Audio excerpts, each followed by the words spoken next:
Looks like I have a little bit of a problem. I'm going to have to adjust a couple of things here, but I'm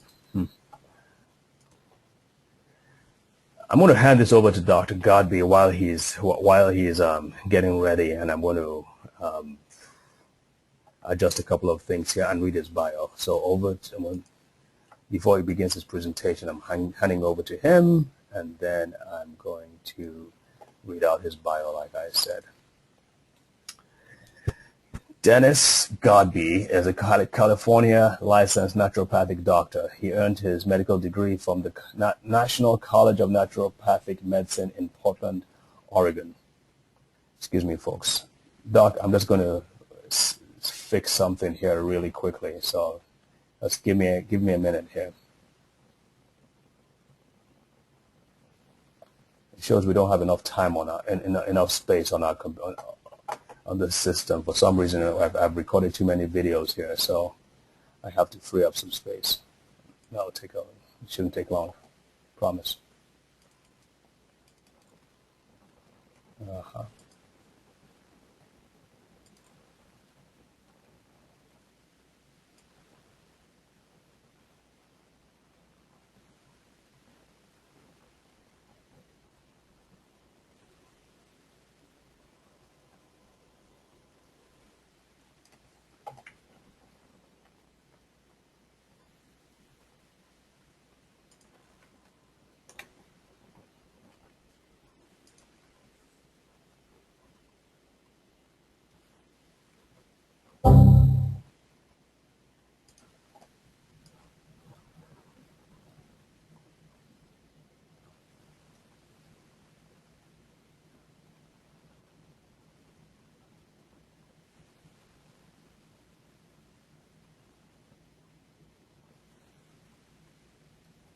I'm almost done, folks.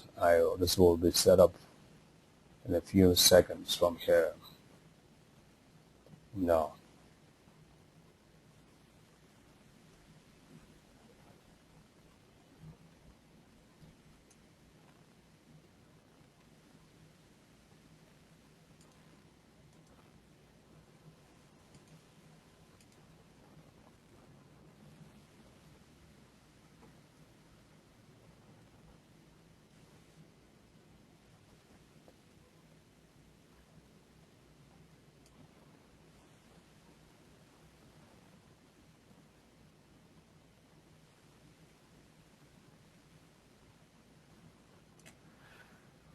I think we have this problem taken care of.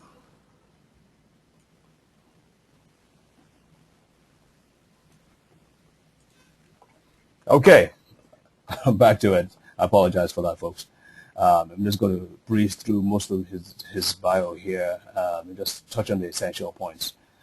The Naturopathic Center that Dr. Godby heads is an innovative natural medicine clinic focusing on helping people of all ages improve the quality of their lives by optimizing their health, restoring vitality, and preventing and reversing disease, especially diabetes and other chronic illnesses that make it difficult for people to live their lives to their fullest potential.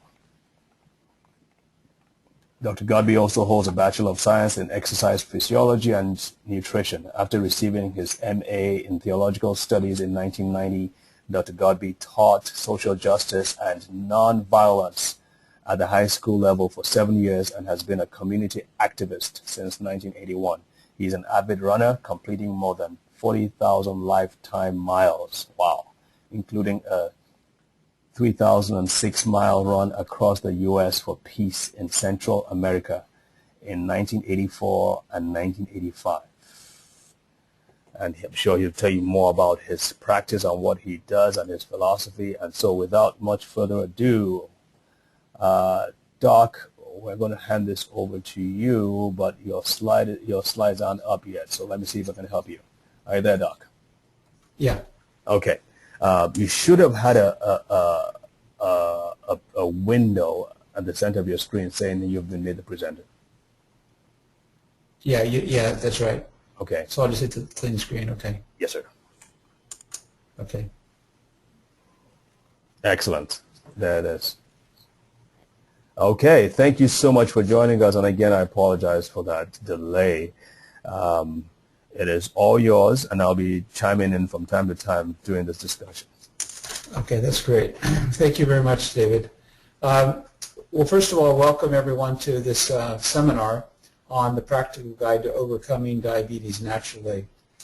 This is the title of an ebook that I wrote several years ago, and I think that the story about how I became involved in diabetes was fairly interesting. At least I guess it's interesting because it's my story, I guess. But in any case, what happened was that I've always been interested in exercise physiology and nutrition and those areas of prevention, and diabetes seemed to be the perfect area to center my attention on. But then also my aunt in her 60s died from heart failure and diabetes, and then my cousin has in his 30s he's lost his leg to diabetes. He's had to have it amputated. My mom died from diabetes and congestive heart failure when she was 80. And so we have diabetes kind of spread through the whole family. But I began to help my mom with her diabetes a couple years before I became a student at NCNM in Portland. And really, she had diabetes at the beginning in her 70s or so. And she had kept calling it prediabetes, prediabetes, prediabetes. And it never really was prediabetes. It was just full-blown diabetes. I found out later when doing some research. So I helped her, but I was somewhat limited because we were in different states and I didn't have the information that I needed to. And then but I continued to do what I could. And so I began to, when I entered medical school in 1999, I became very passionate about diabetes and doing what I could. I knew I was beginning to get a little bit late for my mom because of her age and heart and diabetes. And so I decided to focus on that, and pretty much when I was in medical school, I focused on diabetes, even though we were being trained as primary care doctors, not as endocrinologists. So I began to see what I could learn about that, and for 3 years I worked in a clinic that served mostly low-income people in Gresham, and mostly Hispanic patients, and the majority had diabetes. And so I spoke Spanish, and so it was a perfect fit, and that's when I began to think about writing my thesis on diabetes, and really began to focus my efforts there, and I kind of became known as the go-to person as a student anyway for diabetes. And so I learned a lot of things that seemed scandalous at the time, but I actually began to remember one experience I had in school where one of our famous doctors, Dr. Tom, told us that the best exercise to do for diabetes was to do strength development and to increase muscle mass and aerobic activity, and that was just a scandal to me. And then later I figured it out why that was, and now I believe what he said about that. So now I'm a proponent of that form of exercise as well. But when I was a third-year medical student, my mom died from diabetes, actually in my homeopathy class. So that had an effect on it and on that passion, and so I continued to work on it. And as I was ready to graduate, I decided to move to California to open up a clinic called the Diabetes Naturopath Center. And in the last couple of years, we've actually changed it back to the Sacramento Naturopathic Medical Center because oftentimes the people with diabetes really didn't come. And so we thought that it would be more beneficial, since I was from a business standpoint, to not just do diabetes but also do everything, since we're trained as primary care doctors. So now at our clinic we do mostly primary care medicine. We do some diabetes. Also, we do pretty much everything but cancer. I send patients for cancer to Dr. Rubin down in Arizona, but for the most part we do other primary care. So that's kind of the story, and I'll probably talk a little bit more about the run that we have coming up later.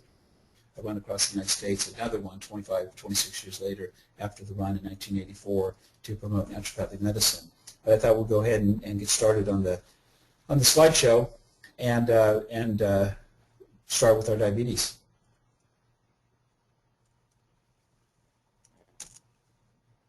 So the overview, begin with your chosen attitude. What is your attitude about life and about diabetes in general? Understanding diabetes, complications, the top 10 tips for controlling diabetes, crucial lab tests, and monitoring blood sugars. So some of the information you may already know. A lot of the information you may not know. But this is actually a crystallization of kind of not all the details, but just a few major points from the book I wrote and on diabetes. And so these are some of the major things from the book that we wanted you to know, and of course the more details that reside in that book. So attitude is everything. Accepting that you have diabetes is the first step towards controlling it. Gretchen Becker wrote a book about it. Some of you probably remember Art Linkletter. Things turn out best for the people who make the best of the way things turn out. And it's not what happens to you that determines how you will go in life. It's how you handle what happens to you. And also just wanted to mention here the story of Viktor Frankl.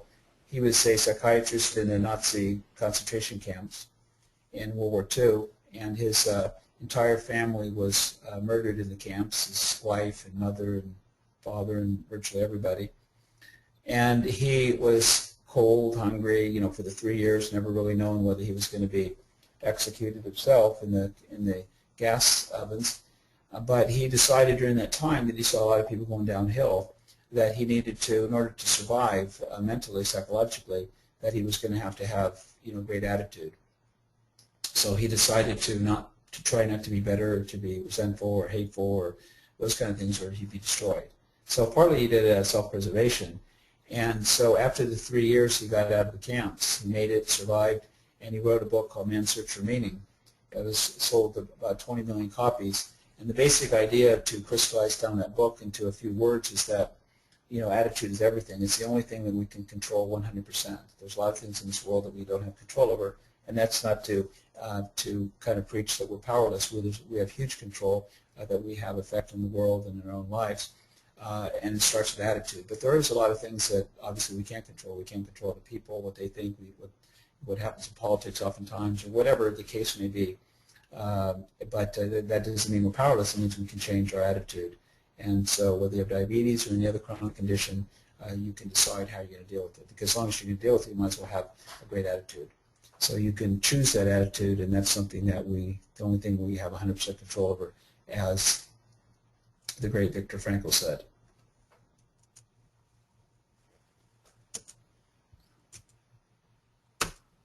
Okay, so I'm trying to turn this next slide here.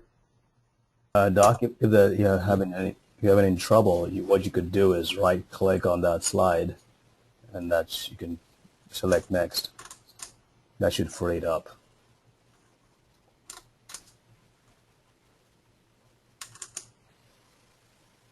Or you can just select next.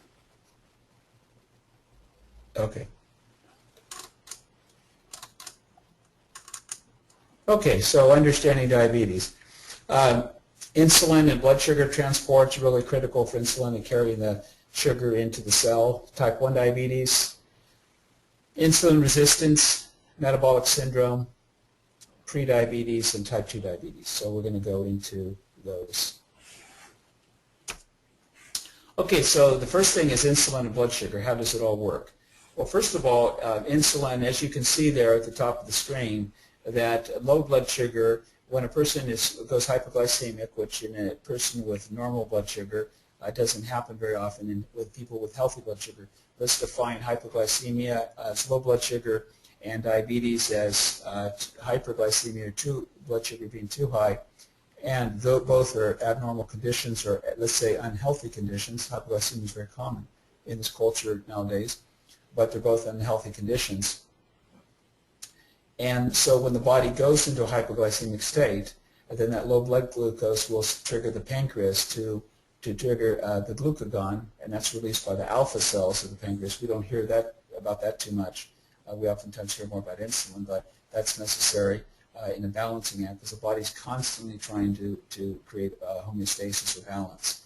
The liver releases the glucose into the blood to achieve the normal blood glucose levels. So if you have high blood glucose, then the pancreas will be signaled to produce insulin, and insulin will be released by the beta cells of the pancreas, and you've probably heard more information about beta cells. Those are often more discussed. And then the insulin will help to push the sugar into the fat cells and to take the glucose from the blood. and to achieve the normal blood glucose levels. So that's how the body, but remember that one of the most important things of this presentation and probably other presentations on physiology is that concept about homeostasis. That's the first thing we learn in physiology, about how the body is constantly trying to achieve a balance. And that's maybe a good metaphor for what we need to do with our health, is to achieve balance. Doc, just to, as a reminder, please, we can see your cursor or your arrow as you're hovering around. So maybe as you're talking about the pictures, you can point to them. Oh, I see, okay. Aspects of the pictures. Actually, you can actually doodle with this, but maybe for another presentation, I can show you how to do that. Okay, that's great. Thank you. Yes, sir. Okay, so the first thing is the type 1 diabetes. As you can see, that it oftentimes happens in young people, but it can happen in people, 40s and 50s, 60s. I've seen all the time too, where, as you can see with type 1, it really is, type 1 is actually the beta cells are not producing enough insulin, if any. Usually it's not enough. It's usually, there is some going on, but it's not enough to sustain life. And without insulin, a person will not be able to live very long. People with diabetes used to live a very short life, and now much longer, almost to the fullest extent now because of insulin. So it's one of the greatest discoveries of the 20th century in terms of being able to help people. So we have the insulin-producing cells are here, and then the insulin-producing cells are destroyed over in this case. So healthy cells, and then unhealthy cells here too, where the beta cells aren't really functioning.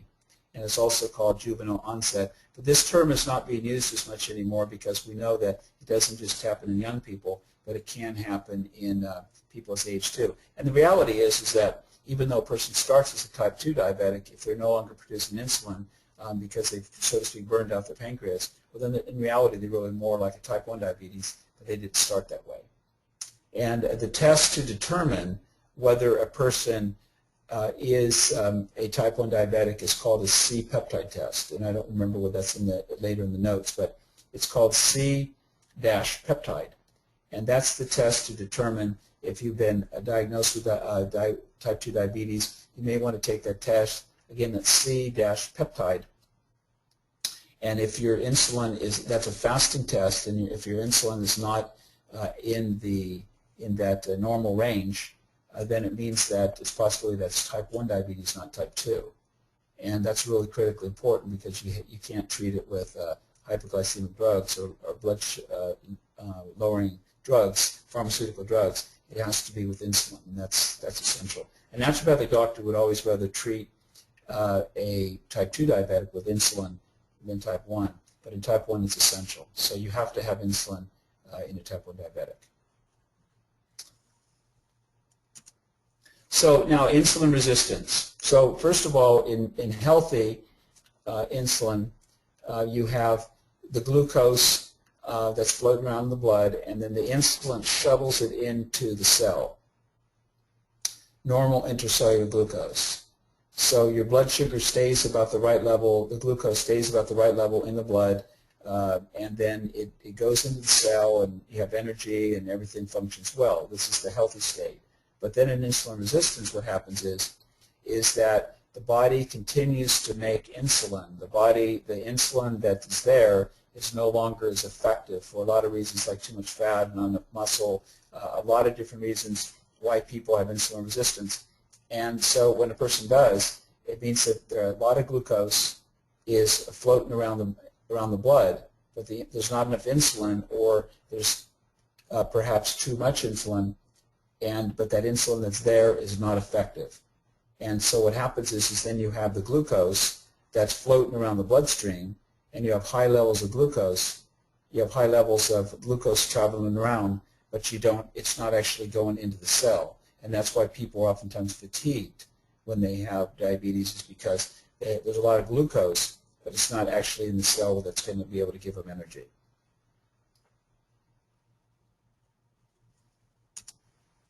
So now the next one is the metabolic syndrome, and this is also called Syndrome X.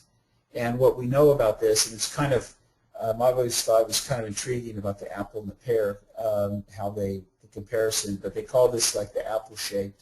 And you can see that central obesity is common. This is where most men gather fat, and some women do. If you see a person that has abdominal fat, mostly, abdominal fat equals potential for insulin resistance, potential for diabetes, potential for a lot of really nasty kinds of things that happen with central obesity. Just while we're on the topic, that fat that's collected more on, well, women oftentimes collect fat more on the thighs and the arms and other places other than the abdominal area. That's oftentimes a situation of estrogen dominance, where there's too much estrogen instead of too much estrogen in relationship to progesterone. But in terms of metabolic syndrome, it's oftentimes that it's normally the case that a person will gather fat abdominally, and that increases substantially the risk of diabetes, the risk in men of prostate problems, prostate cancer, enlarged prostate, and many other cardiovascular disease because of that reason. So the one of the top things a person can do, if not the number one thing, is to get rid of the central obesity. In other words, to lose the abdominal fat. And the best way to do that, we're going to talk about, is by lowering the carbohydrate level. Now, another feature of metabolic syndrome is high blood pressure. That's one of the 5 components: high blood pressure, high triglyceride levels. We're going to talk more about triglyceride levels. Triglyceride levels should be under 100. And that's something that would be, if you have a pencil handy, that would be good to note, because triglycerides are really one of the early signs of diabetes, metabolic syndrome, and some of these other situations happening, triglycerides, and they're directly related to the amount of carbohydrates that we eat. To give one example of that, I had a patient recently who had a triglyceride level of over 850. It's about 850 or 860, and literally in 1 week, from one Friday to the next, to show her how much effect the carbohydrates had on her triglyceride levels, she went from an 860 to 160 in just 1 week. And that, in fact, I presented that story to our cardiovascular teacher, one of the best in the nation, Dr. Milner up in Portland, presented that to him, and he had a difficult time even believing that in 1 week it could drop that low. But that's what effect it has when you're overeating carbohydrates, as she was. And there's no way she would know that unless she had done a blood test, because you can't feel high triglycerides. So high triglycerides, over 100, also low HDL. HDL is what I call happy cholesterol or healthy cholesterol. And the high density lipoprotein, but it's oftentimes easier to remember the happy part or the healthy part. So if that's low, for women that would be under 55, for men it'd be under 50 cholesterol, and also insulin resistance. In other words, when you take your insulin, when you're fasting, a fasting insulin. Now, I'm not talking about fasting glucose. Oftentimes people get them confused, but a fasting insulin. And it's not done that often in terms of conventional medicine, but I highly recommend it, that if you have abdominal obesity, abdominal fat, or you want to know your risk for diabetes, ask for a fasting insulin, and that will really tell you. If it's over 5, you need to cut the carbohydrates. Their figure will be 17 on the reference range, but the reference ranges are so wide they're almost meaningless. So I would recommend that you try to keep it, or even, let's say, maybe 5 is a little extreme, but under 8 would be good. A lot of people have no insulin in their bloodstream when they're fasting, because the body doesn't need to. If you've been fasting 10, 12 hours, there shouldn't really be any insulin in there. If it is, you're in insulin resistance, and you're collecting body fat unnecessarily. And then another factor is waist size. You can predict diabetes based upon waist size. For men, if it's over 40, pretty high likelihood that they'll have diabetes, and for women under over 36 inches will be some of the features in terms of the metabolic syndrome. So if you have 3 of those 5, then you're officially classified as having metabolic syndrome. So now we have this is a pretty amazing slide. This is the slide from pre-diabetes to diabetes. And later on, toward the end of the slideshow, you're going to see a kind of a breakdown of the diabetes, what the numbers are, what the glucose readings are for 9 different figures for diabetes, pre-diabetes, and normal blood sugars, etc., and with the different tests you can do. So that will be really handy that you can have, and you can put it in a refrigerator if you already have diabetes or you want to help prevent it in somebody. So first of all, what we have is we have a situation where people are overweight, as I mentioned, most of the time we're talking about an overweight, over abdominal weight, over abdominal obesity. So it's not so much the weight, but it's the how much fat that you have in the abdominal area. Oftentimes there will be lipid disorders, in other words, high triglycerides, more than concerned about than cholesterol, altered glucose metabolism. Oftentimes, to have prediabetes, your blood sugar will be over 100. It should be best if you can have a fasting blood sugar of under 90 or about 90, certainly under 100. 100 is the kind of the cutoff point for prediabetes. So let's say you have over 100, but you have less than 125, you have prediabetes. But you also have pro-inflammatory states where people are eating, and basically stress and these kind of things will lead to inflammation, and it'll be pro-inflammatory, and that will create oxidative stress, and there'll be inflammation in the cardiovascular system and high blood pressure. So then if we go on to the prediabetes state, then we have the adipose tissue, we have the organ defects we begin to see in the pancreas and in the blood vessels and the liver. And what you're really trying to do with diabetes is that the body is trying to balance out using with the adrenal glands and the pancreas and the liver. They are really trying to balance the blood sugar. And again, these organs, after drinking enough sodas and after doing enough, eating enough poor foods and fast food and all the various ways of not exercising in our culture that we do, oftentimes you'll begin to see these problems here, prediabetes and insulin resistance and high blood sugar. I mean, basically hyperglycemia is the same thing as prediabetes to diabetes. So, but you begin to see organ changes in these, and you don't have to have diabetes or you don't have to have it for a long time to begin to see changes in here. So when the blood sugar goes over 100 in the fasting state, and you begin to see potentially high postprandial or after meal blood sugars, you start to see damage here, whether you actually have diabetes officially or not. So you see the slide from insulin resistance, high blood sugar, diabetes. Diabetes is over 126 when you're fasting and over 200 if you're eating. So, and then from diabetes we begin to see pancreas failure, end-stage organ diseases. We start seeing strokes are more common. 2/3 of the people that die from diabetes, the effects of diabetes, die from cardiovascular disease. And it's assumed that in people that have diabetes, that they have already had, they're treated by the medical establishment, by the medical system. They're supposed to be treated as if they've already had a heart attack, even though they may not have had a heart attack. That people that have already had a heart attack, they get special care because of that fact. So people with diabetes are assumed to already have had cardiovascular disease, because 2/3 of the people die from cardiovascular disease that have diabetes. And then we have atherosclerosis, we have heart attacks, we have these are large vessel disease, and then we also have microvascular diseases here, diabetic foot, amputations. Again, as I mentioned, my cousin has lost his leg to diabetes only in his 30s. We see kidney damage. I see this every day. Kidney damage even in young people, renal problems, insufficiency, and then a retinopathy, eye damage, and people actually go blind from the effect of diabetes.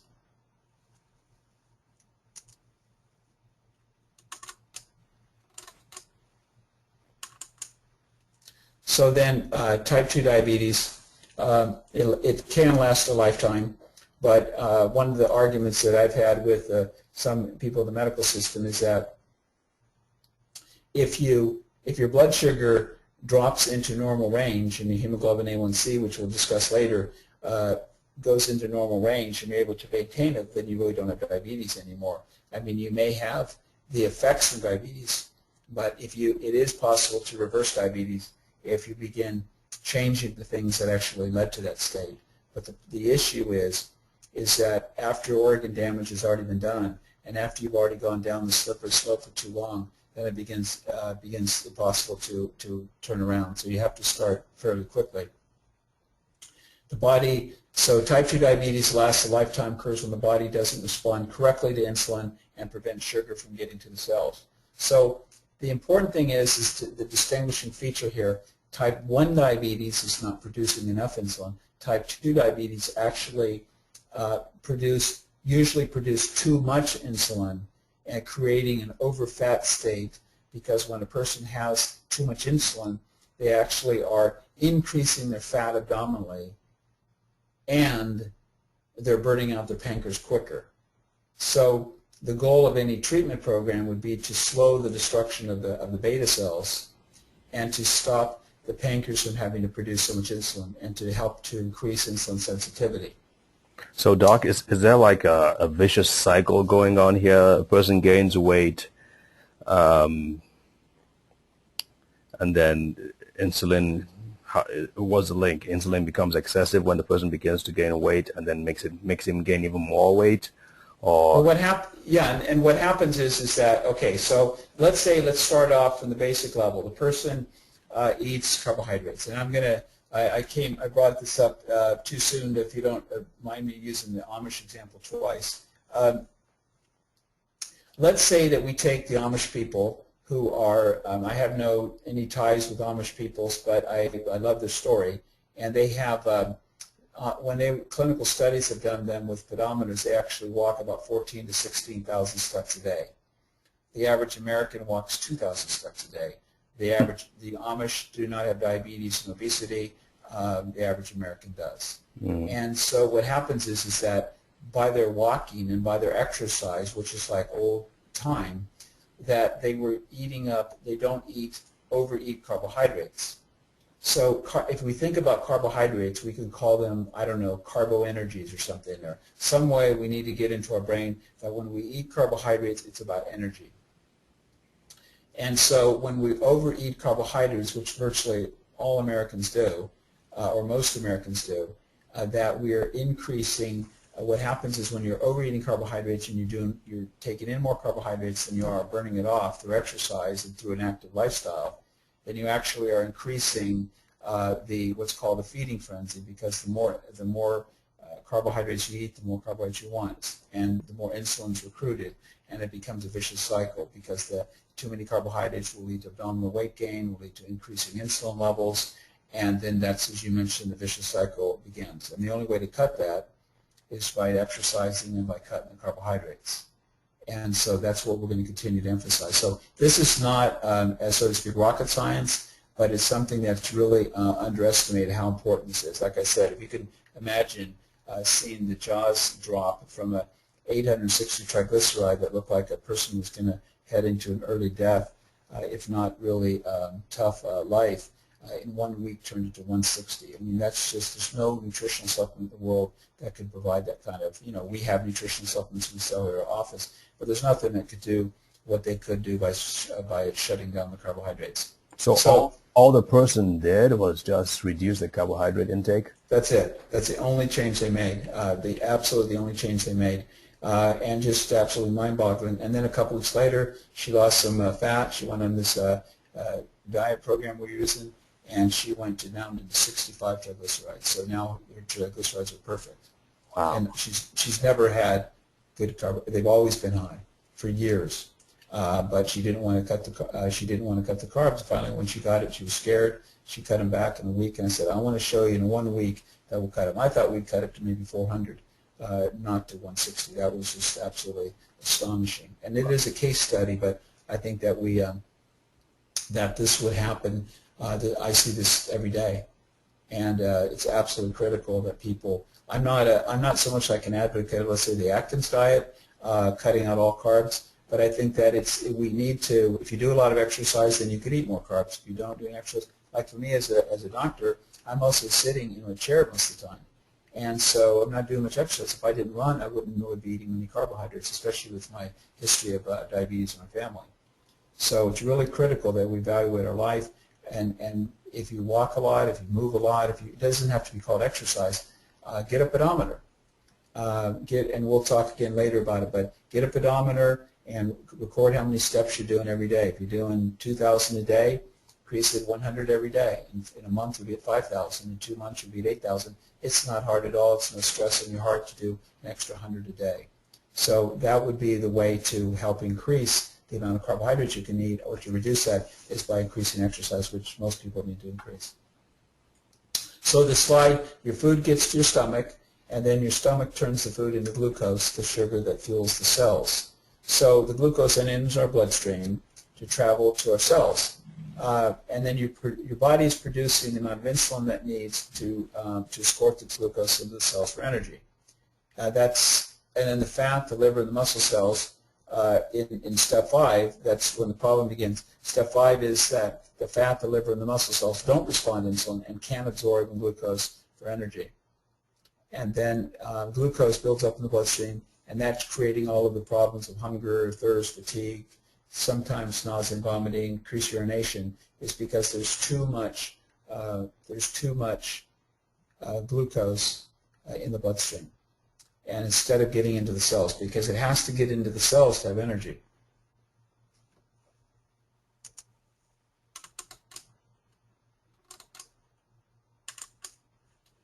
Okay, so why not reversing diabetes make life complicated? So there's acute complications: diabetic ketoacidosis, low blood sugar.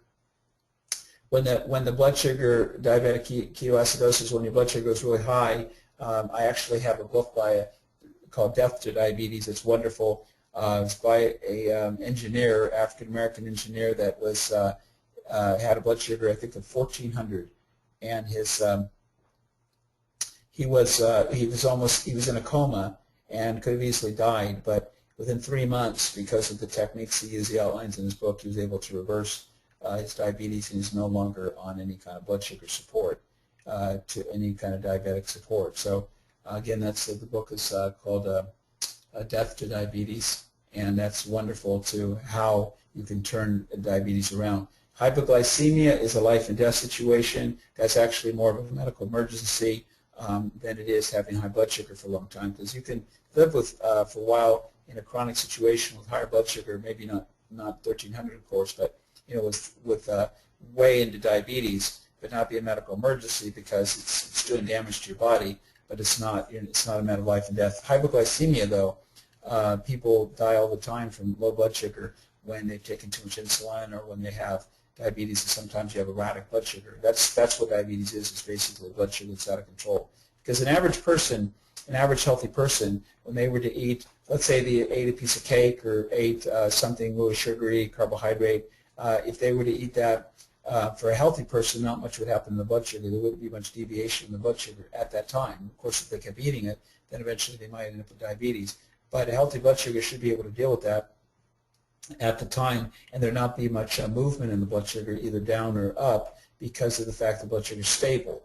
But in a person with diabetes or hypoglycemia, that's not the case. It's just up and down, the roller coaster, and that's where the moods and depression and all those things come in.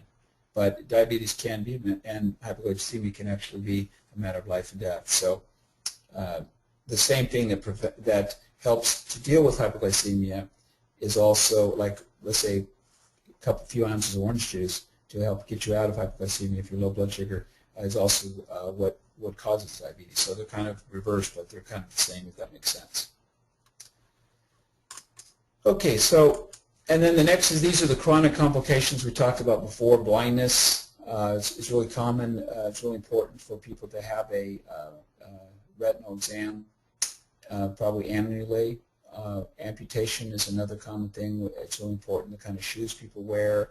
It's important to never go barefoot to prevent any kind of feet problems. It's really important, the quality of the shoes, and any kind of damage to the foot, any cut, that it really be taken seriously, because the blood flow to the feet are compromised, and it's kind of like having slug, like having oil in your arteries and veins in your circulation. And so it really leads to gangrene and to possible amputation. So it's really, really important to care for the feet, the kind of socks you wear, the kind of shoes you wear. And then nerve damage is really common. That's a really significant, is neurological damage.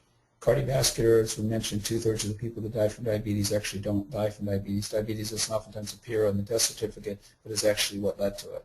So it may be that eighth leading cause of death, or sixth, but it's way, way up there, way higher than that in terms of actually affecting people, even if it's not on the death certificate. Alzheimer's, some people are calling Alzheimer's type 3 diabetes now, and it's Alzheimer's is definitely higher in people with, significantly higher in people with diabetes, and depression is as well. Kidney disease is well known. I see that all the time in my practice. With diabetes, people oftentimes wait until they're on dialysis to ask for help. One thing that oftentimes gets men's attention is erectile dysfunction. Sometimes you can say, well, you get all these other things, and then you say erectile dysfunction, and all of a sudden you have their attention. So that issue is really significant, and so for the women listening and you want to get the attention of your husband, you might talk about that. Sickness prone. So that, I mean, it's kind of funny, but the reality is that, in some men's cases, that's the only thing that gets attention. Yeah, it's okay. I'll be without kidney, be without, without my heart, or amputation, but erectile dysfunction. I better get going on this. And then sickness prone and immune system dysfunction are some of the other chronic problems. Now, Doc, yes. I know you mentioned this, but the underlying factor behind all of these. Are there two, or is it just one? Excess blood glucose, or is it excess blood glucose plus excess insulin? What is causing? Well, both are actually the problem. Excess insulin actually is the fastest way to metabolically age. And if you think about insulin being the fat store, so if you have fat abdominally, you actually are increasing your risk for getting overweight, which leads to prostate problems, leads to cardiovascular disease, creates cardiovascular inflammation. So both things, both insulin and high blood sugar will both cause. And that's why when a person gets a glucose tolerance test, the 70 grams or so of drinking sugar and seeing what happens in your blood sugar, they should always do a glucose insulin tolerance test. To always, if you're going to do the fasting and the 1 hour, 2 hour, 3 hour times, it's really important not only to do the glucose but also insulin, because we need to see how insulin is responding to the glucose. Sometimes it's too high, sometimes it's too low, and that pattern will give you 10 times more information. As long as you're going to go through that hassle to do that, you might as well put insulin into. So both, great question. Both are essential. Both are destroying a person's health. Now, do doctors routinely ask for both tests, or is it No. routinely the glucose test? Glucose, and people get that mixed up all the time. They say, oh, you mean, well, they already have a glucose test or insulin test. I said, no. Doctors do not order this test. They do occasionally. Endocrinologists may occasionally, but it's not a test that's done regularly, and it tells so much information. Like, for example, the cost at our office, we have really reduced labs. It's like $19 for fasting insulin. And so, I mean, these are really inexpensive tests. It's probably more at other places, a lot more other places, but the fact of the matter is that there's no reason, no excuse why these tests are not done, other than lack of information. But this is critical. So you see, I see a problem immediately. A person goes to the doctor, they do the blood sugar test, it's high, so they say, well, maybe we're not giving enough insulin, so they give more insulin, and then they do it again, and the blood sugar is a little bit too high, they give more insulin. So all the while they're controlling the blood sugar, or they're trying to control the blood sugar, but at the same time they're creating another problem entirely, which is the high insulin levels. Exactly, and some of the drugs actually are doing that. Some of the drugs actually are trying to pump up more insulin, and that's exactly what the body doesn't need to do, because the problem is we need to have more sensitive insulin, not more insulin. And so eventually when the person gets his pancreas is burnt out, it's like driving a car, 100 miles an hour, 150 miles an hour. Eventually it'll burn out, and then but the issue is how right now is what we're trying to do is save the pancreas. And so we're going to talk about how we can do that. Okay. How we can save the pancreas. So these are some critical steps coming up. So we're going to keep kind of moving along here. So I like this. What fits your busy schedule better? Exercising 1 hour a day or being dead 24 hours a day? So most people don't have time. They have to schedule it. Even for me, a couple years ago, before I started running again, I was swimming mostly during the summer. But during the winter I wasn't doing that much, and so I was began to think about, well, how can I get running in again? And so you just do it. You just get up earlier, or you just find the time. And when you want to feel good and exercise is important to you, and you're trying to prevent, you're trying to have a high quality of life, you just find time. It's something that we have to find time for. It doesn't matter. I know we're all busy and everything, but it's kind of like saying, well, I'm too busy to eat. Exercise is just as critical as food to a healthy functioning body. And by using it as like a luxury, we really are not doing service to our body at all. So the top 10 tips for controlling diabetes. First of all, decrease the amount of carbohydrates overall. Americans tend to overeat carbs. We all could use significantly less carbohydrates. Like one thing you could do, just a couple simple things you could do, is like if you make a smoothie, instead of using regular milk, or instead of using orange juice or something like that, you could use almond milk. And almond milk has even though it doesn't have the protein in it, which you have to get another protein source, it has virtually no carbs because it's mostly healthy fats. So that would be one way, and you can use blueberries and berries, which I would recommend for fruits, and skip on the bananas and other fruits. And if you want to cut down on the carbs, just use berries and cherries, because they're, you can kind of taste a little bit tart. They don't have much sugar, and they're by far the best carbohydrates the fruits to eat and also they're great with antioxidants. So again, the main key here, underlying the amount of carbohydrates that you include in your diet should be directly related to the amount of physical activity. And we overestimate the amount of exercise we do and overestimate the carbohydrates. I've had people swear up and down when they've had, I've done the triglycerides levels, and maybe 200, and I say, you're overeating carbohydrates, and they said, oh, I don't eat carbohydrates. And then so they tell me what their diet is, and I don't eat pasta, and I don't eat rice. Well, how about potatoes? Yeah. Bananas? Yeah.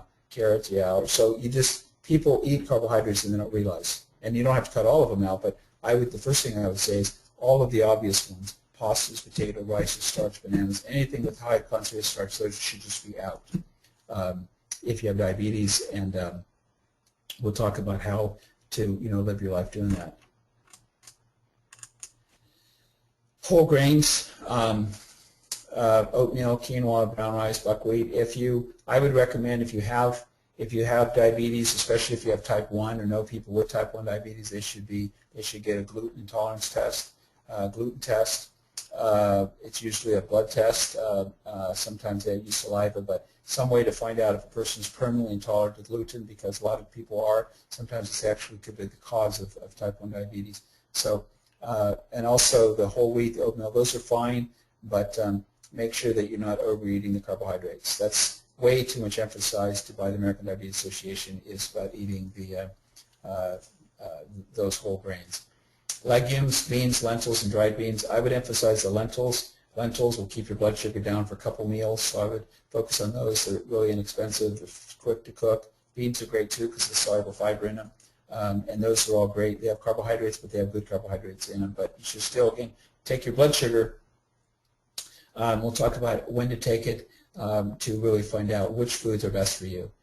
Add more soluble fiber. Prolong stomach emptying when sugar is released and absorbed more slowly. So again, when you take soluble fiber, you're decreasing your blood sugar response. So the blood sugar will not go as high. In fact, it might even flatline if you're having a lot of soluble fiber. Soluble fiber is one like, let's say, psyllium. If you put a tablespoon of psyllium inside a cup of water, the tablespoon of psyllium will absorb the entire cup of water.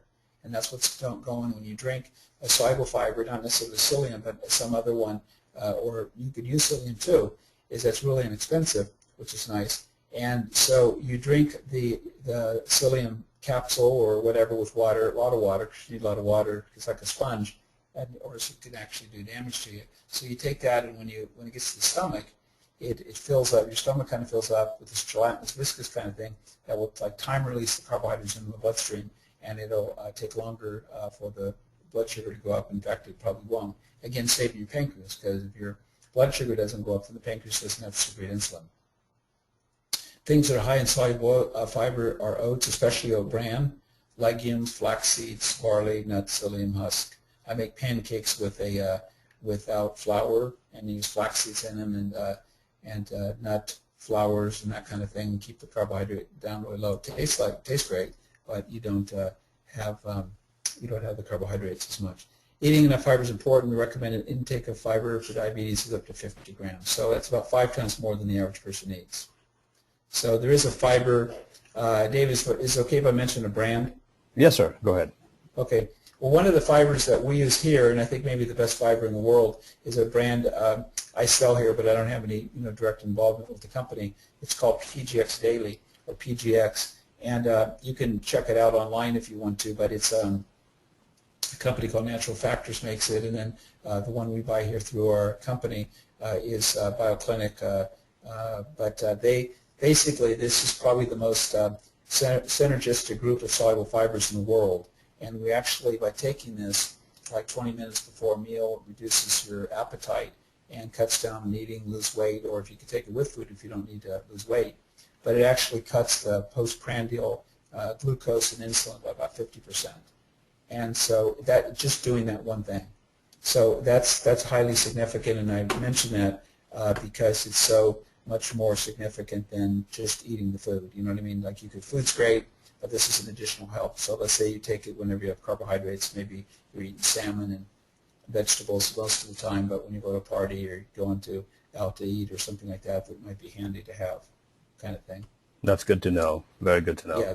So PGX Daily it's called, and they also have powders and stuff too that you can do for weight loss and things. Now the next one is fats have a bad reputation. It should be called lipids, just so people don't confuse. Fats don't make you fat necessarily. The addition of healthy fats will keep blood sugar down. It goes along with soluble fiber. Healthy fats like fish oil, extra virgin olive oil, macadamia nut oil, pure coconut oil. Pure coconut oil got a really bad rap 20 years ago or so when they did research. They were actually using trans fatty coconut and palm oil, so the tropical oils got a bad rap, and they were actually using really bad oil to begin with, trans fatty stuff, instead of the real coconut oil. But the pure coconut oil is actually, it's a saturated fat, but it's very different than the kind of saturated fat that comes from meats. It actually has medium chain triglycerides, so it helps you to lose weight. It's also the best oil for cooking, and it also has a kind of a sweet taste. Tastes great, and it's really good for the immune system and building up the immune system in the gut. It's one of the only things that does that. Organic flax seeds are good, ground up flax seeds. I don't recommend the oils. I recommend the seeds. So the oils, a couple of studies have shown there might be a connection with cancer. There are probably people who would argue with me on that point, but I don't think it's necessary. I think flax seeds you just eat as a nut or as a seed, ground up, and you can get the benefits of soluble fiber without having to deal with the oil. I would prefer to have people have fish oil over flax seeds, or actually from an oil standpoint, avocados, nuts, and seed, and avoid trans fats. So most people would like these oils. I mean, they taste great. You're not like losing anything. Most people, they're not like, you don't feel like you're losing quality of life by eating these oils, because once you get used to eating them, I mean, I put extra virgin olive oil on popcorn, and you can. My wife cooks fish and coconut oil, and so it's when she was on a particular diet, she was doing that. So fats help to slow the absorption of the carbohydrates. The next is add good quality protein. This is the third way of reducing the amount of carbohydrates. So if you eat few carbohydrates, but then you also have protein, a good source of protein, a good source of soluble fiber, like PGX or other fibers actually from food like lentils, and the fats, all three of these in combination with the carbohydrates is the key to keeping your blood sugar down. Eating enough protein with your meals along with fats and fiber will slow down the absorption of carbohydrates. So eat about 20 grams of protein in 3 meals per day. So 7 grams is kind of a good way. I remember my nutrition teacher from college used to teach us that 1 ounce of cheese, fish, meat, chicken, any of those would be about 7 grams of protein. So maybe eat about 3 of those servings. 1 egg would be like 3 eggs would be a good protein serving for the meal. A cup of milk is 7 grams, soy milk. A cup of yogurt, half cup of beans, or quarter cup seeds and nuts. So maybe 2 tablespoons of peanut butter, you could get your 7 grams. It was interesting, speaking of peanut butter, even though I would probably prefer almond nuts over, or almonds over peanuts, or almond butter over peanut butter.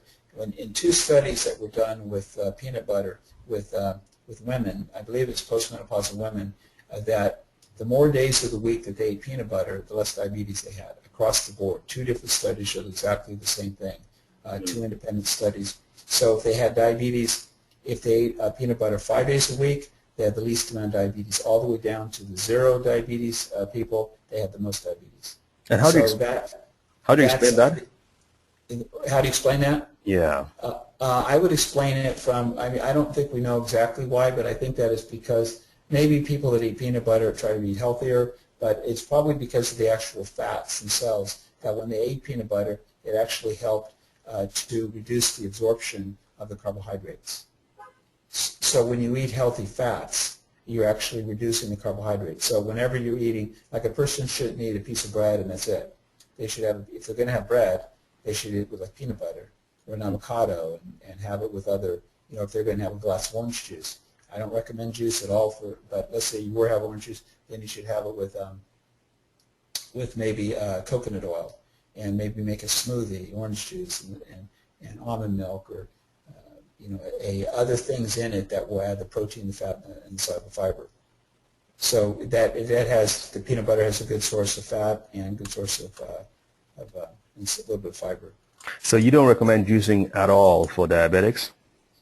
No, I don't recommend it because the fiber goes out the window. If a blender I recommend if they use, a blender can be awesome, but a juicer that where the fiber comes out, I have no idea why people would do that. That seems to me just like a recipe for disaster. It's good to have the berries and the fruits and everything, as we can see there in this next slide, but there's no reason to take the fiber out. If you take the fiber out, then you're reducing the ability for the body to deal with the sugar.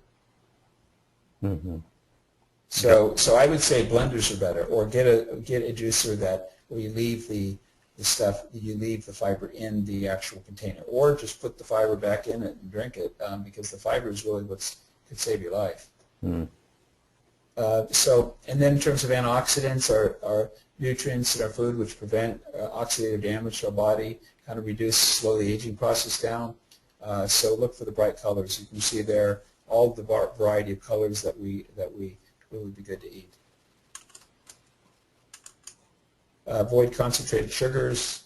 Look on labels for hidden sugars, barley malt, all of these various ones. No human-made sweeteners, stevia, aspartame. We had this doesn't necessarily relate strictly to diabetes, but we had a patient today that came in that has MS, and after giving up aspartame, NutraSweet, for just about a couple weeks, she said the transformation is practically complete from MS. I mean, she still has a limp.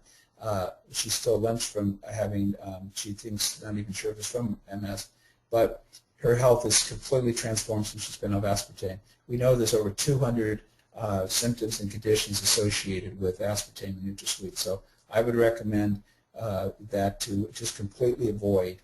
From a naturopathic perspective, we could never support a artificial sweetener.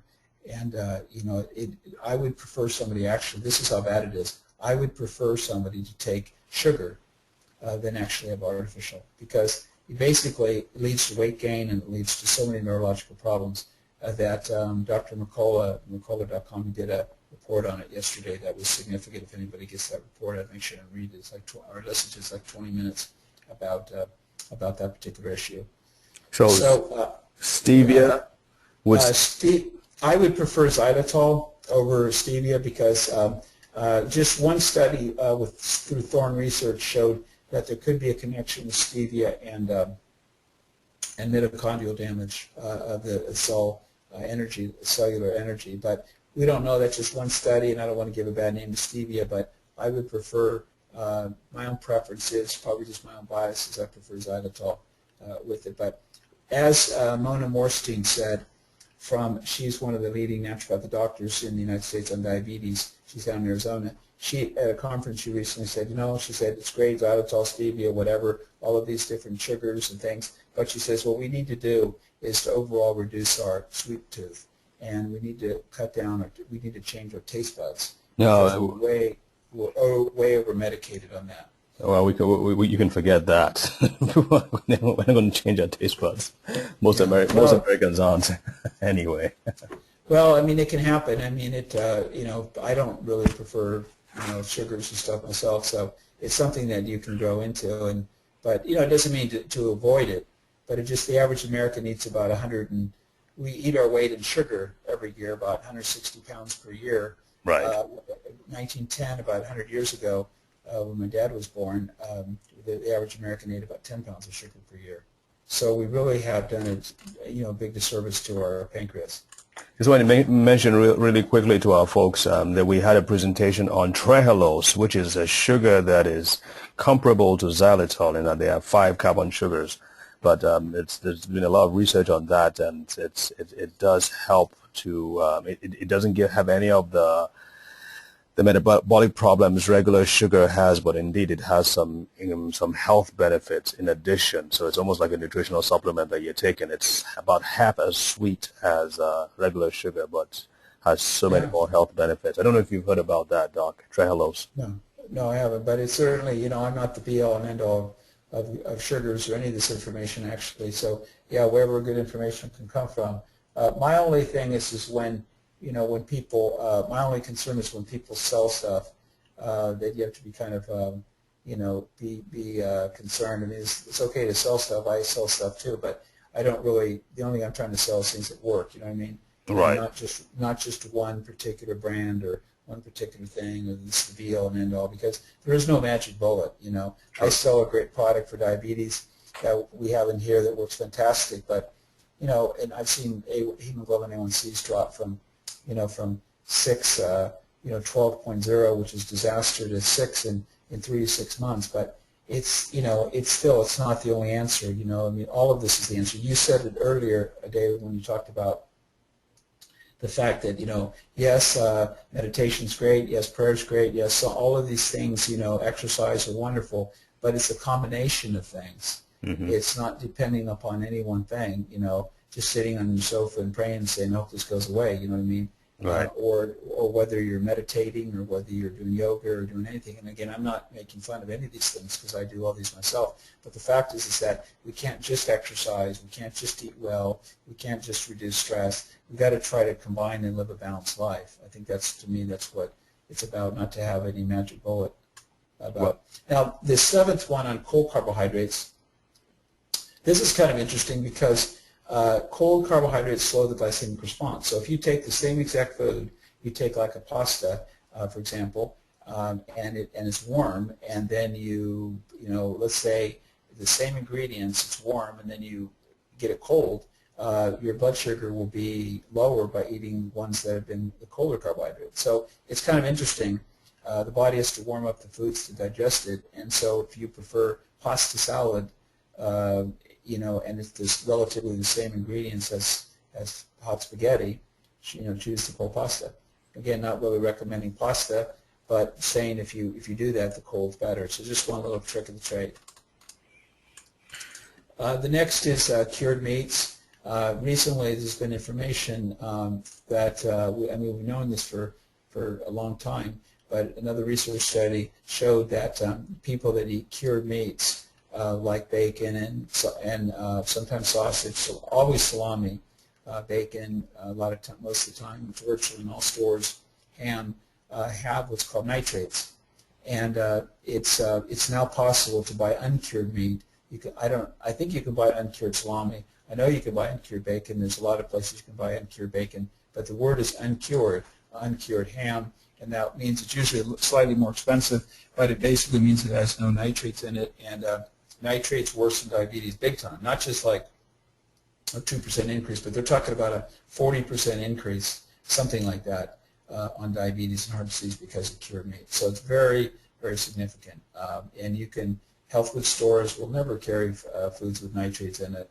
And you can now in regular stores like Safeway, and like there's a Hormel brand that doesn't have cured meat, and nuggets, and there's all kinds of different stores. And I know I'm talking international audience. I'm talking local here in the Sacramento area, but this is really significant, the cured meats, and it's not hard. I mean, bacon that has uncured, I think it tastes better, but at the worst, it tastes the same. Maybe slightly more expensive, but you're doing a huge service to your body by choosing the uncured. Spices and herbs, cinnamon. We love cinnamon. If you make oatmeal, put cinnamon in it. Put cinnamon in your coffee. Put cinnamon in everything. Reduces fasting glucose, as you can see there. Triglycerides, another level we talked about. LDL cholesterol. Sage helps reduce blood sugar. Cayenne. It's also a FDA approved for pain and diabetic neuropathy, so you can use the topical cream, capsaicin, and that really is helpful. Apple cider vinegar. The only reason I don't know why somebody would use apple cider vinegar is because of yeast infections, but other than that, apple cider vinegar works like fiber in terms of reducing blood sugar. So apple cider vinegar and olive oil is a perfect salad dressing to use, and you can have a tablespoon of vinegar with your food. It helps to digest your food, and it also helps to keep your blood sugar down. So that's another kind of trick of the trade. That it's not costly, it's not a big hassle, it's not terrible. Most people, they eat salads with, apple cider vinegar and olive oil is pretty good. So that's another way to do that. Now, this thing here is really interesting, and this is what I was talking about earlier. If we go through these 9 boxes here, we have normal blood sugar, and then we have prediabetes and diabetes. Now, this is something you can actually just print out or something if you can, or just be able to record this.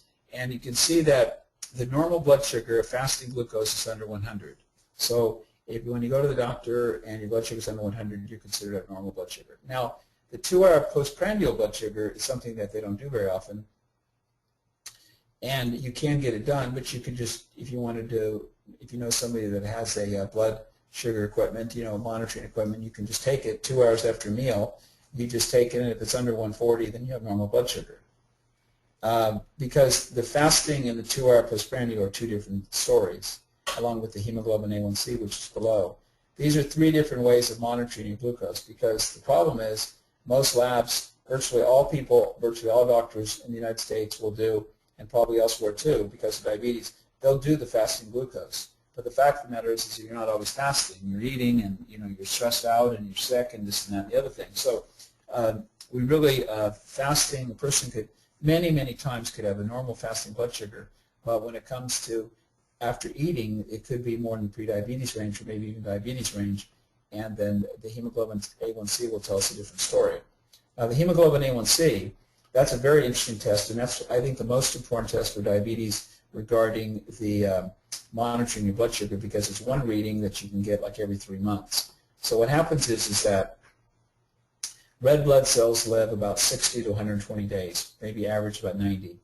So the amount of glucose or sugar in your blood 24 hours a day, 7 days a week, the amount that sticks to the hemoglobin molecule is that level of hemoglobin A1C. So the idea would be that you could, again, have a good fasting blood sugar, but if you don't know what your hemoglobin A1C is, you don't really know you don't have diabetes. And so the goal here would be, if you have normal blood sugar, you want to have fasting glucose under 100. And you want to, sometime you might tell your doctor, say, I want to do a 2-hour postprandial, I want to find out what it is, or you could just test it with friends and see if it's, you could eat a lot of carbohydrates or eat a junky meal if you want, and then find out what your blood sugar is. If it's over 140, then you're in the prediabetes range.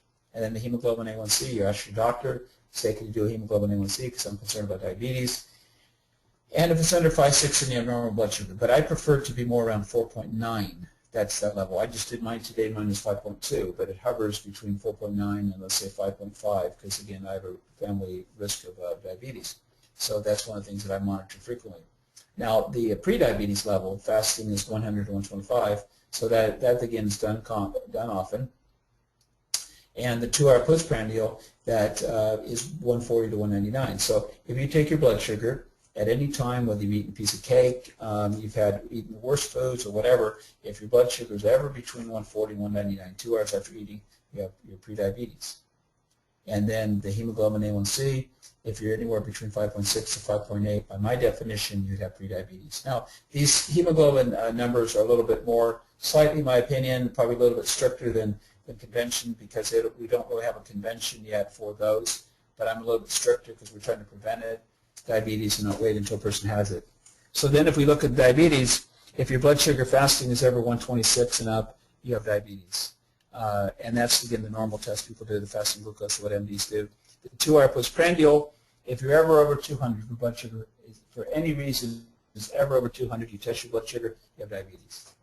And it doesn't matter how poorly you've eaten, your blood sugar should never go over 200 because, again, those regulation mechanisms should control it. If a healthy teen were to eat a piece of cake and drink orange juice and have all these meals, the blood sugar probably won't change much.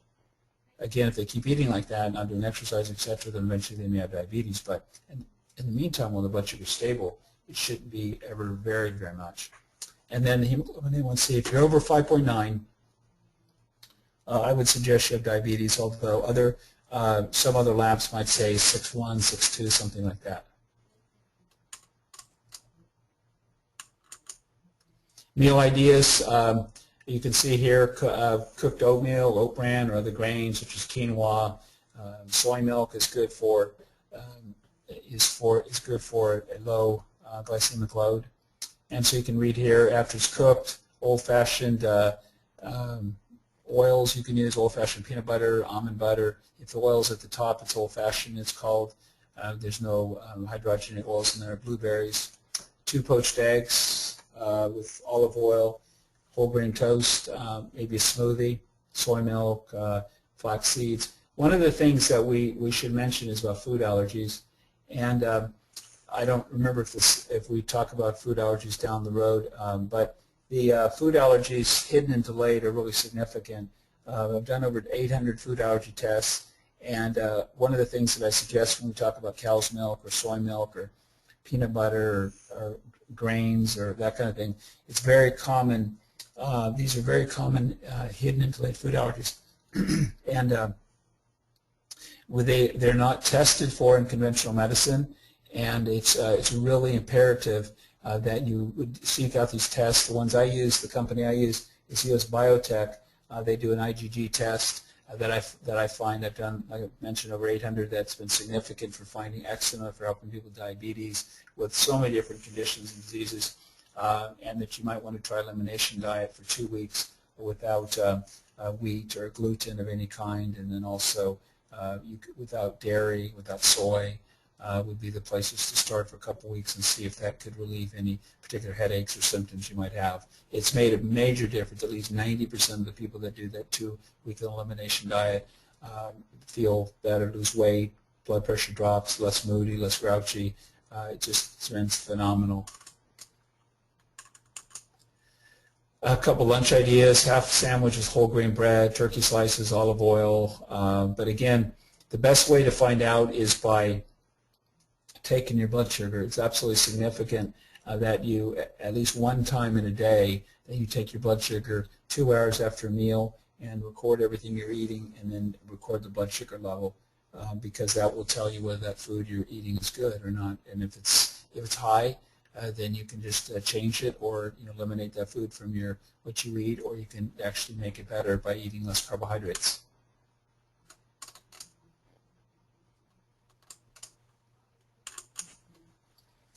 Dinner, non-toxic fish like Alaskan salmon, venison, organic beef, chicken, buffalo. Usually wild game is great because it doesn't have any hormones or any of that kind of thing in it. It's less inflammatory. It's anti-inflammatory because the fats in it are better. Other things, leafy greens, some of the carrots, apples, mushrooms, steamed cruciferous vegetables, salad dressing, apple cider vinegar, virgin olive oil, garlic. All of those things are good for. They're not only not bad for you, they're actually good for your diabetes and for just people in general. Baked, broiled fish, tofu with vegetables, chili with organic beef.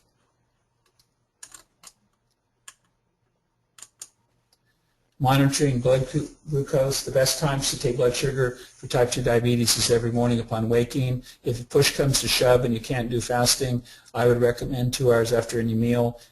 Usually the fasting one is the one that MDs recommend. But I think that the 2 hours after any meal is a better idea because it really tells us what your response is. If your blood sugar is going over 180, it's affecting your kidneys. There's a certain cutoff point where where the kidneys can't hold off any more glucose. So that 180 is really important. And I would take it for maybe 3 months, maybe one meal a day, 2 different meals, breakfast, lunch, and dinner. Maybe the weekends do all of them or something, or the ones that you can't do if you're working. But 2 hours after meal, record that your food you're eating, because if you don't record the food you're eating after the 2 hours, it doesn't really help at all. Whenever you suspect that you're low blood sugar, you may be taking too many pharmaceuticals or insulin, or you're just low, you might check it. When you're sick and when testing a new food and unsure how the blood sugar will respond. So if you want to, people often say, well, what happens if I eat so-and-so? Well, eat it and see what happens, and then you can know for the next time. Lab test to ask your doctor for the hemoglobin A1C, the glucose insulin tolerance test, as we talked about earlier, the fasting insulin, the fructosamine. Now the fructosamine, that test is like a 2 to 3 week A1C. So if you wanted to find out how your blood sugar's been 24 hours a day, 7 days a week for the last 2 or 3 weeks, that sometimes is useful instead of the A1C, because A1C, the values change like every 3 months. So that may be too long to test the program. And so fructosamine, you could actually try like a low carbohydrate. You could do a food elimination or a food allergy elimination plan, or you could try different kinds of things, and you could see what effect it's had. So the fructosamine would be the 2 to 3 week A1C. The C-peptide test, rarely done. I've had at least 5 to 6 people that were diagnosed as type 2 diabetics because of their age by MDs, and later turned out to be type 1 diabetics, and now taking insulin, doing great. They don't even come to see me anymore because they live in other states, but they're so healthy once they start taking insulin. So it's absolutely critical that if a person has had a really poor lifestyle, and they have a lot of abdominal weight, and they really are kind of the classic picture of type 2 diabetes, then maybe the C-peptide would be a little bit less essential. But I think it's a good measure to do on most people, especially thinner type 2 diabetics, because thin people with fatigue, losing energy, those are classic signs of type 1 diabetes. And then to conclude, it's our attitude at the beginning of a difficult task which will more than anything else affect its successful outcome. So that's really critical, is about the attitude we choose in our endeavors to prevent diabetes, to help others with diabetes, that it can be controlled. It's not a life sentence of misery, but sometimes diabetes can paradoxically actually save a person's life, because they begin taking a look at their life and the food that they're eating, and actually can help them to monitor what they're eating and actually help. So once a person becomes diabetes, they still have to worry about all the other systems that's affecting. And if you can have diabetes to affect you in a positive way, then you can learn a lot about food, you can learn a lot about stress and exercise, and how your body responds, and it can literally save your life if you have a great attitude. So, David, that's about it for me. Wow, this has been fantastic. Thank you so much, Doc. This has been a really intelligent analysis of the problem, and some really great practical steps, which is what people certainly need. We need to know the nitty-gritty and how to adjust and how to make the right changes whenever we need to, and I think you've really outlined that very, very well. Thank you. Thank you very much. I enjoyed being. So we're going to have any time for questions? Absolutely. We have quite a few that have come in, and I know you've spent a lot of time already. If you can't stay for too long, we'll understand, but would it be okay if you answered a couple? Oh, sure. No, we're fine. I'm fine with time. Okay, great. And if that changes, then just let me know, and we'll adjust accordingly, okay? Yeah. Okay, sure. Great. All right, thanks. Folks, if you're new here, just remember you can type in the chat box to the right of your screen, and then I'll be sure to get the questions. Okay, let me hand over to myself. In the meantime, let me see, make sure I have everything in place. All right, do you see my screen now? Yeah. Okay, great. All right, if you're just joining us, this has been a presentation by Dr. Godby, Dennis Godby, and this has been, like I said, a fantastic presentation. I'm just going to make a few announcements. Move on. We want to encourage everyone. Remember, these webinars are free. However, the recordings are not. And if you're a member, obviously you have access to it. If you just want to purchase a specific recording, you can get that at a small fee, and there will be available audio as well as video. As I mentioned at the beginning, we are on a quest to really provide a resource for people to come to when it comes to health and wellness, help them understand. I mean, this is a perfect example. Tonight's webinar is a perfect example of what we're after. Good information about the body, how it works, good information about the mind, how it works, and what you need to do in special cases like diabetes, and how to work better with your patient, with your doctor, excuse me. So here are the areas that you can help us to take this information to the world. Just want to point your attention to number one up here, because it was actually one of our viewers who just found out about us, and she came on and she contacted us, and she has just been a wonderful friend. And in fact, we're doing some work together to help make our resources more available to a wider range of people. So a special thank you to you, Michelle. I know you're on the call. She's been going through some stuff with her family, and I mean, it's just so important to be able to understand health. And Michelle, thank you so much for introducing us to Dr. Godby. We appreciate you.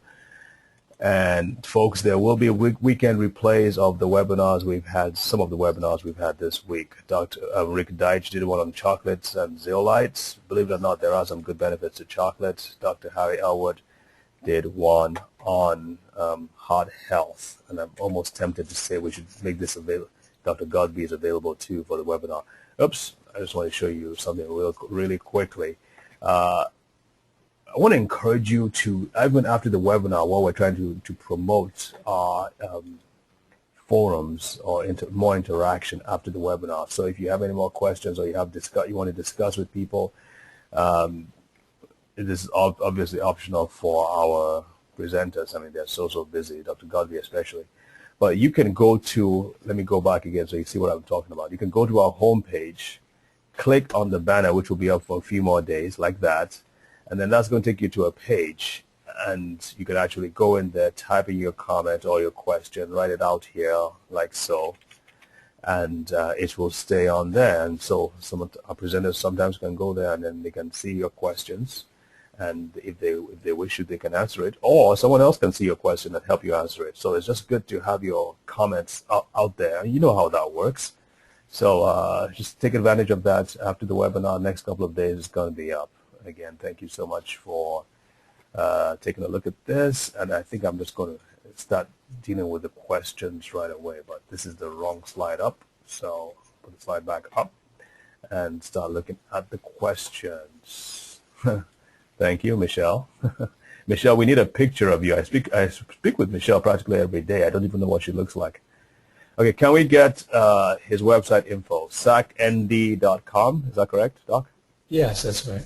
Okay, SACND, naturopathicdoctor.com. SAC is Sacramento. All right. How much alpha lipoic acid is safe to help with blood pressure? Well, I would, should I just start answering the questions? I'm sorry? Should I just start answering the questions now? Yes, go ahead. One by one, okay. Yeah. So alpha lipoic acid, it really depends upon the delivery system of how much you use. There's some variation between R lipoic acid, kind of a different form of it.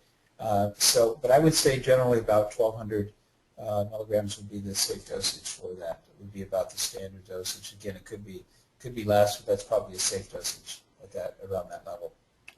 Is that your antioxidant of choice? Yeah, that would be one of them. I mean, it's one of the antioxidants that's actually used for neuropathies in Europe by MDs and NDs, and is actually part of the German, some of their major work that they do there is using alpha-lipoic acid. So it's definitely highly researched, especially in Europe. You have a brand you want to recommend? I think that we use several different forms. I think that there's a lot of good ones out there. I use the doctor's brands. I use Phytonutrients, or I use the Zymogen.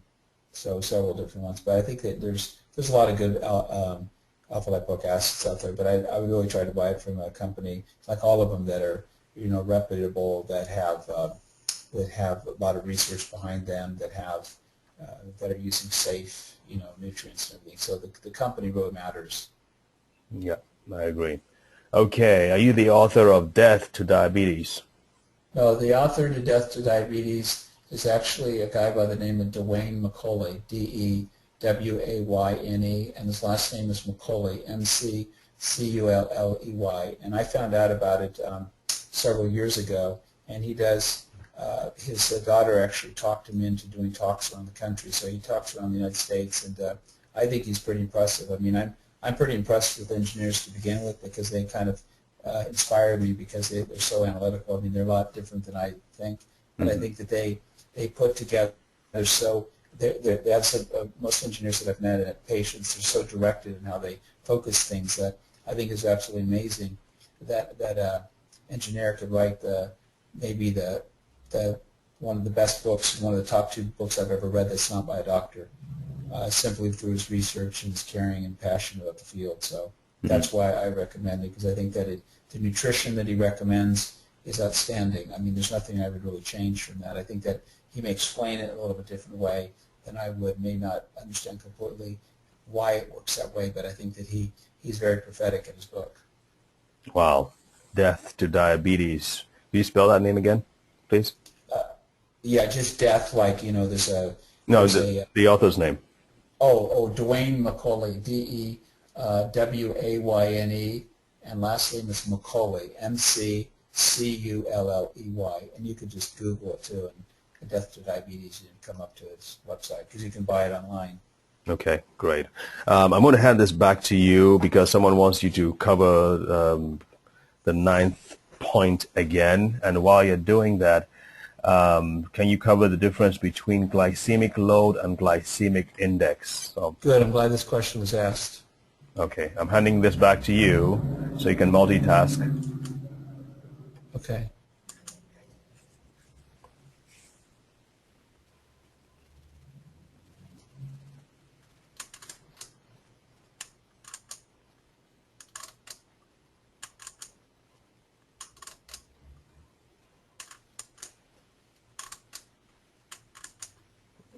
There's probably an easier way to do this. To slide 8. I mean, to the 8th one. The 9th point of the healthy tips. So the one before this one. Okay. Bingo. Okay, so she just wanted you to show it. No, number 9, I think, is what she wants to see. Oh, number 9? Yeah, number 9. And then you can go ahead and answer the question. Cover the difference between glycemic load and glycemic index. Okay. So basically, the idea with the glycemic index was the first one developed by Peter Jenkins. And the glycemic index, often there's a lot of flaws in it that even he recognized. And for example, carrots would be considered to be high glycemic index. And most people think of carrots as, even though there's probably better vegetables to eat for diabetes, that we shouldn't be discouraging people from eating carrots because of the high glycemic index, that it was kind of a flawed way of looking at it. It was helpful, but not as helpful as the glycemic load. So basically corrected those things, and it was really much more helpful. The glycemic load took into account its actual effect on the body, because they were talking about, I don't know if I can really explain it in terms of, if you go to Mendoza.com, M-E-N-D-O-S-A. I think he has a better explanation than I can provide right now just off the top of my head. What I tell basically, I don't even use the glycemic index. I use the glycemic load. I think the glycemic index is really misleading. It's not intentional, of course, but the glycemic load corrects that, and you get a much better value that you can follow. It makes a lot more sense. I mean, just the way that the glycemic response to the body is the way that foods really are. Like, for example, if we take a look at,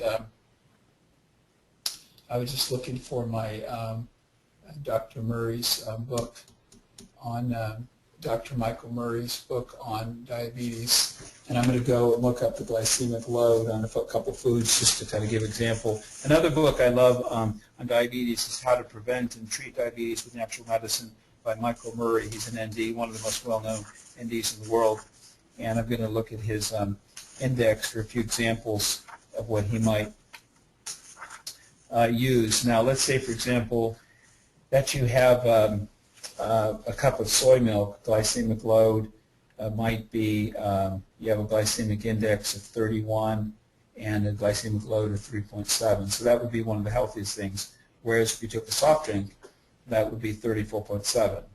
So it's, about 11 or 12 times worse to have a soft drink than to drink soy milk. So let's say we're talking about berries and cherries.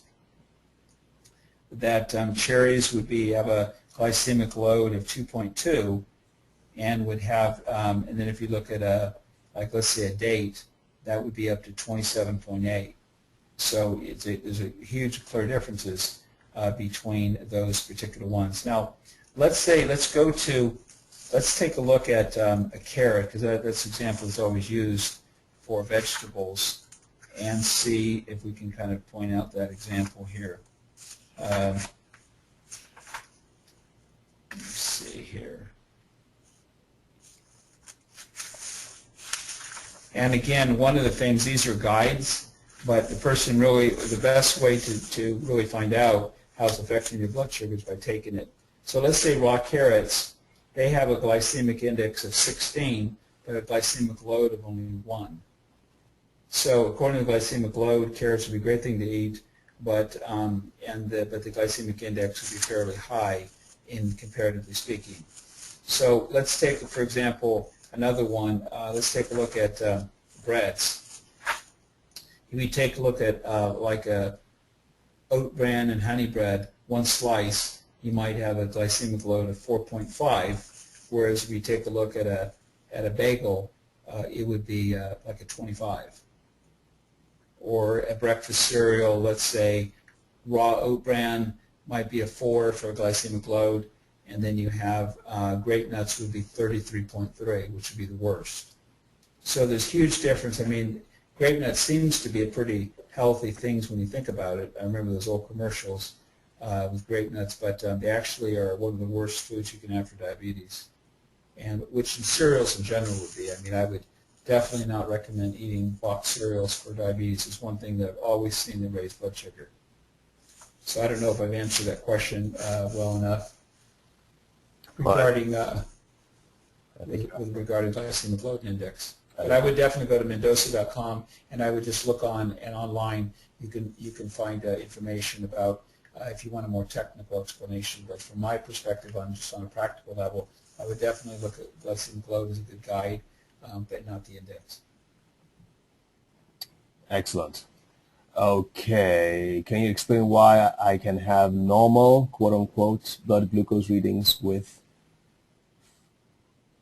fasting labs and home monitoring, including postprandial, but then my HbA1c runs 6.5, so I guess she's looking at this discrepancy. Why can she have normal blood glucose but high HbA1c? Yeah, well, that's a good question, and I referred to that earlier. But I'm glad you brought that up, because that's exactly what I was talking about. That it's really, I cannot emphasize how important it is, how much of a disservice it is for conventional medicine, or if I were to do it, or an ND were to do it, were to do a fasting glucose test, say your blood sugar's fine, and be in the delusion that you really are fine, when the fact is that your blood sugar is probably high from either from stress or from eating. Your blood sugar levels are probably in the pre-diabetic level after eating. So if your blood sugars were under 140 when you were, or were pretty good when you were eating, then they would probably, the A1C would definitely be lower. So the problem is that if you took your, if you go do a postprandial test or take a test, if you already have the equipment, you could just do it, and your blood sugar, eat a carbohydrate meal or measure your standard meals that you eat, don't change it at all, and if your blood sugar is going from 140 to 200, there's your answer. And you also could be regular fasting glucose. Well, I guess you don't have equipment if you already are. If you're fasting glucose, would be fine. There'd probably be no reason to have it. But you could go, you could ask somebody with diabetes, or you could go to your doctor and ask them for a glucose insulin tolerance test. Tell them you want to take one after 2 hours, and you can find out what your blood sugar is and challenge it by eating, orange juice and pancakes or with white flour or something, and challenge it and see what it is. Because you want to take it under worse conditions, because I'm sure that unless you're eating fantastically, then more than likely that some of the times it's going into at higher levels, and you want to challenge it and see what it is. And if it's over 140, that's probably your answer. So you need to cut your carbs, and cutting the carbs will cut your A1C.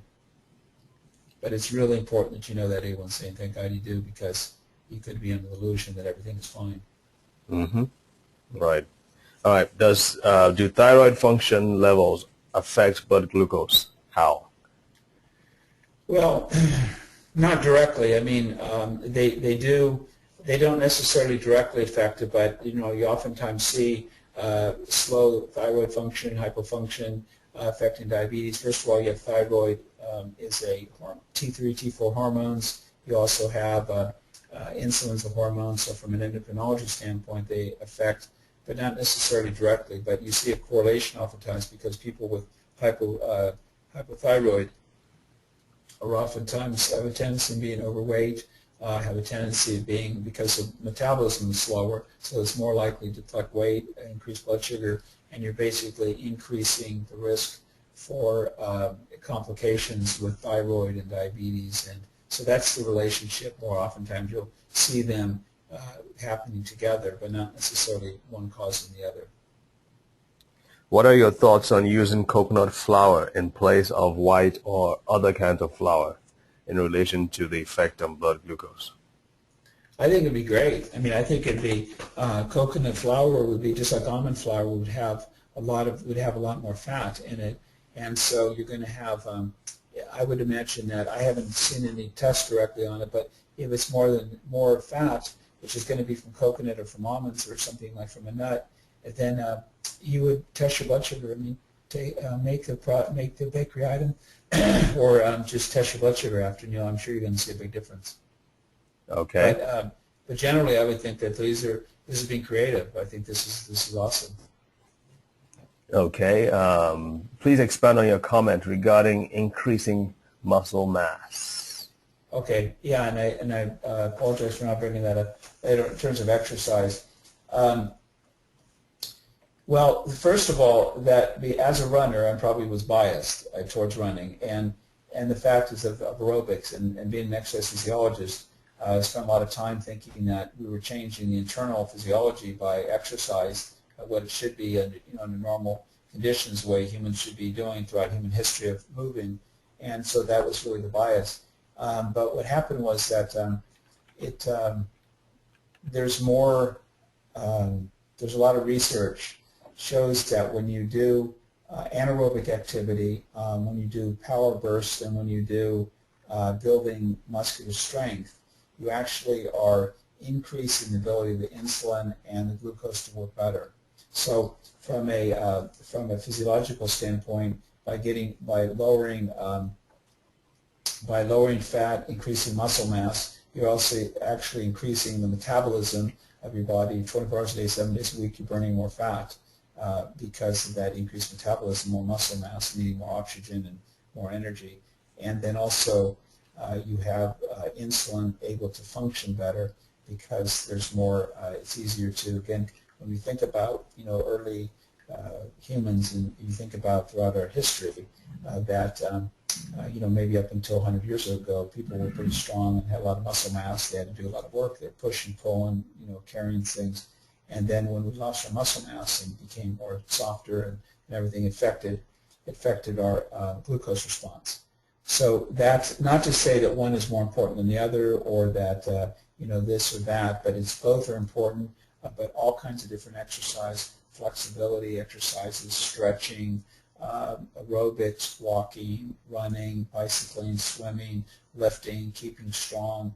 All of these are really critical. But I would say the one thing nice about weights is that you can actually increase muscle mass pretty quickly with certain kind of strength exercises. I would refer you to a training site called precisiontraining.com. Again, I don't have no commercial affiliation with them, but it's kind of a new technique that helps to increase muscle mass the quickest, shortest period of time, the most efficient way possible, so you're not spending a lot of time, you don't need to go to gyms and that kind of thing, but a way to not waste your time and increase muscle mass.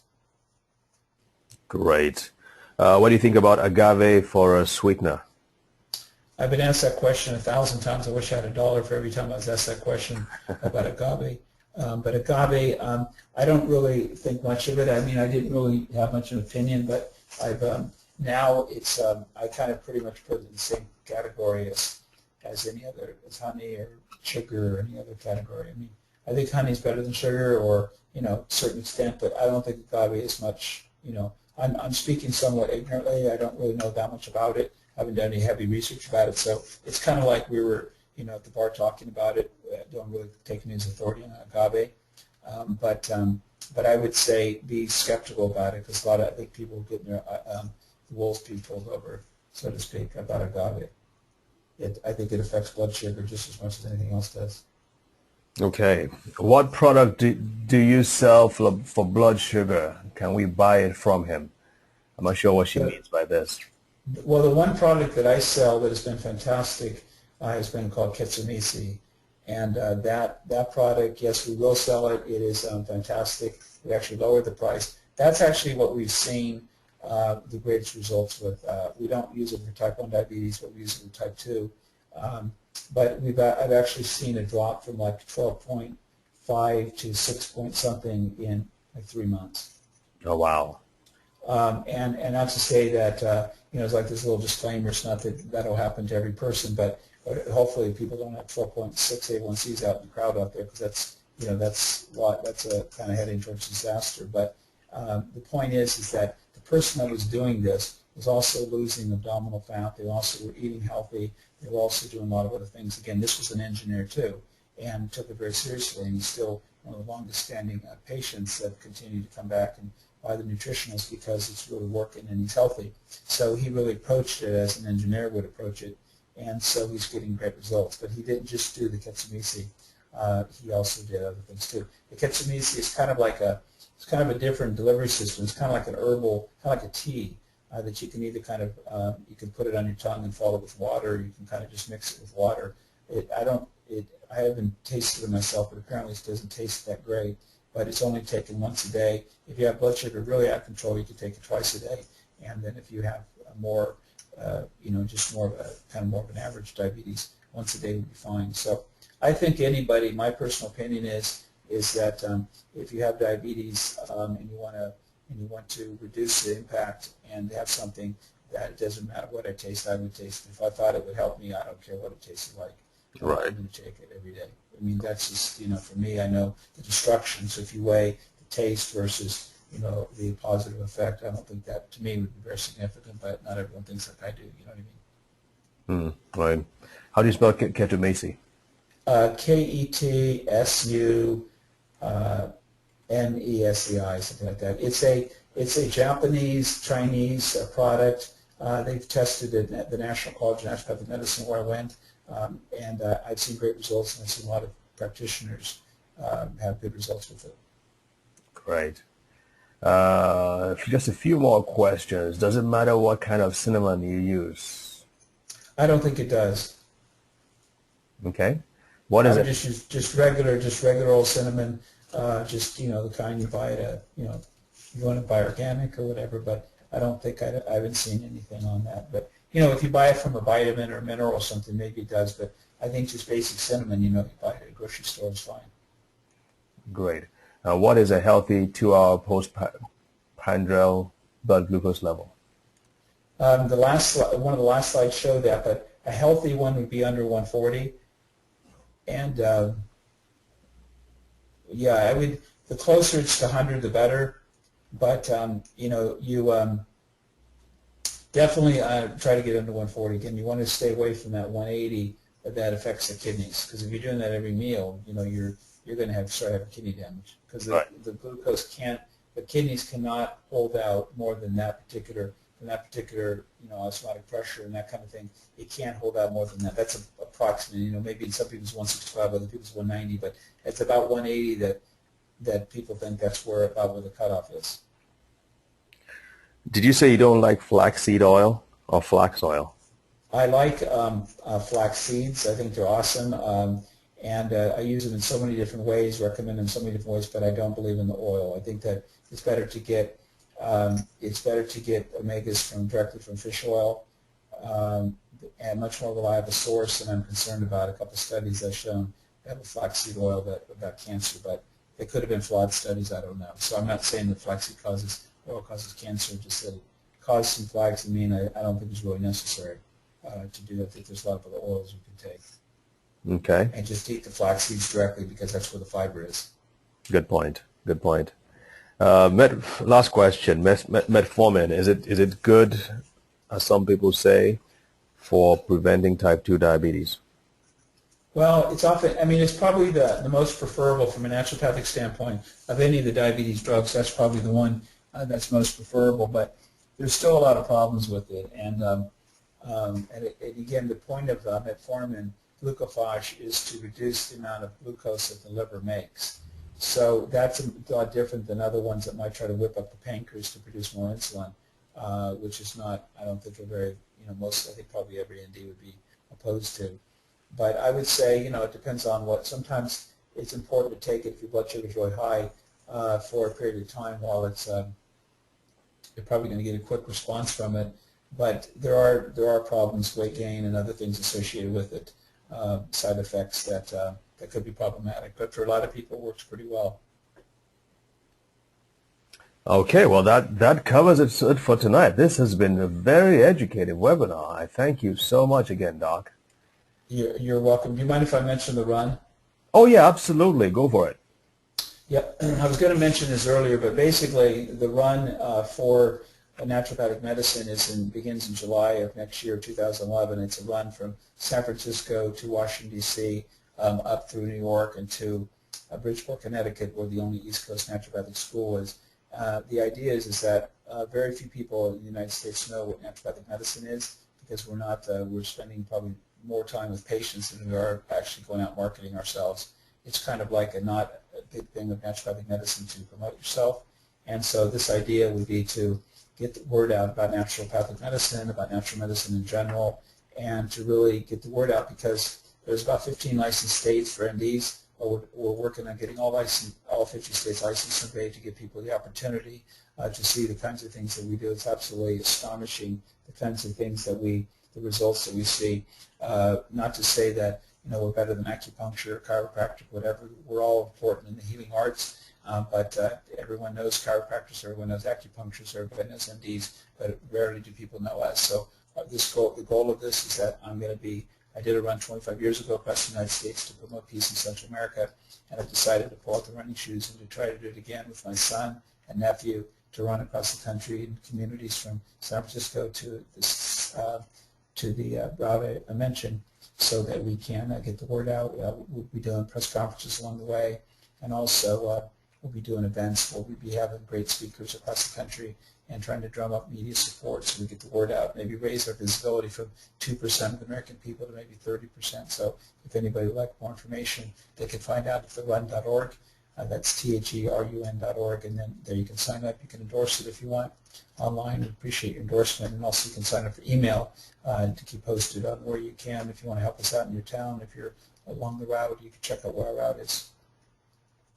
So that's the spiel on the run. Great, and the website again is therun.org, right? Right, exactly.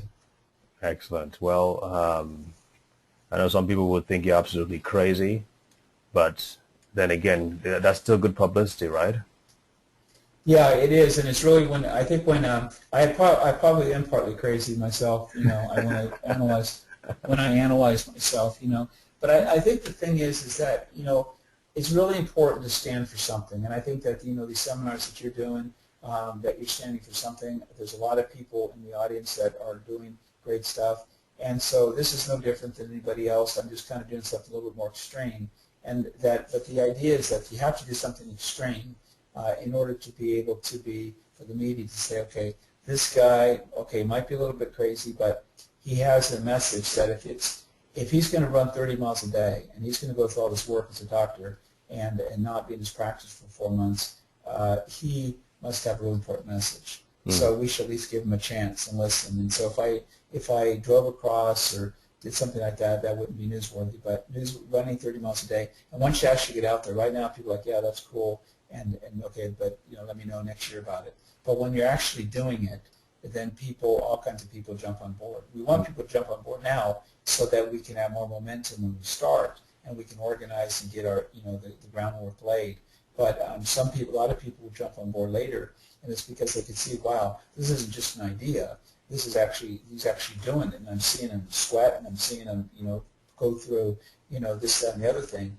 And those are the things that I think will inspire people. So we're trying to, we're doing something, and the main thing is I did these runs in the past. I did one 25 years ago for Peace in Central America, so I did another one to Canada in '78 to promote physical fitness. And so for me, this is the way that I get the message out to people. And I've been blessed to have been able to run, and so I want to share that with the people and let them know, the results, because every day I'm just absolutely blown away by the results that I see in my practice. I mean, every day I'm astonished. I mean, not every person is cured, and not every person gets completely 100% better, but the results are just absolutely amazing, not just in my practice, but with practices all over the country and virtually nobody knows it, because people don't tell each other about it because, HIPAA rules, and they don't want to, tell that, that people that they have this particular problem, so they don't share it with people. Sometimes they do, but oftentimes they don't, and so the word doesn't spread very quickly. So I have to get out there and be proactive and to be willing to step up and do something, and to help maybe leave a mark on the naturopathic community that I can be proud of. So that's how I feel good about it. That's what I get out of it, is by feeling that I've made a contribution to the profession that I love. Impressive. We certainly wish you all the very best in this endeavor. Thank you very much. Thanks for inviting me on this great seminars that you guys are doing. Thank you. Well, folks, that wraps up tonight's wonderful webinar and this week's webinars. And just remember that we do have a few weekend replays. I think we're probably going to add this one to it, because I think it's something that everybody should know about. So you can tell your friends and family that Dr. Godbee's presentation will be among the free weekend replays. We've never done that before. Do three at a go. Let's see how that works. But thank you again for joining us, and you all have a great weekend. God bless. Take care, David. Take care, Doc. Thank you. Okay, you're welcome. I'll give you a shout.